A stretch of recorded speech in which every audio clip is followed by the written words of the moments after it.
ቻይና ጠፈር ላይ ሆስፒታል ልትገነባ ነው። ቻይና እንግዲህ በጠፈር ምርምር ታሪክ አዲስ ምዕራፍ የሚከፍተው ፕሮጀክቷን ይፋ አድርገዋለች።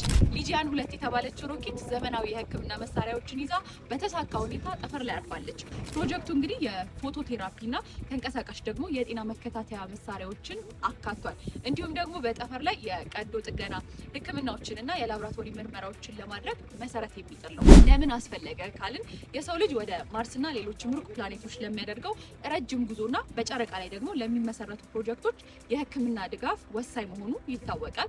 በተለይም ደግሞ ከምድር እርዳታ በማይገኝበት ርቀት ላይ ራስን በራስ ማከም የግድ ሆኗል። ይህ ፕሮጀክት ደግሞ ከተሳካ ቻይና የዓለማችንን የመጀመሪያውን የጠፈር ሆስፒታል ባለቤት ትሆናለች ማለት ነው። የሰው ልጅ በጠፈር ላይ የመኖር ህልሙ ወደ እውነት እየተቃረበ ይመስላል። እናንተስ ምን ትላላችሁ? ወደፊት ጠፈር ላይ መታከም ይለመድ ይሆን? ሀሳባችሁን ኮሜንት ላይ አጋሩ። የኤብሲ.ስትሪም የማህበራዊ ሚዲያ አማራጮቻችን ፎሎ አድርጉ።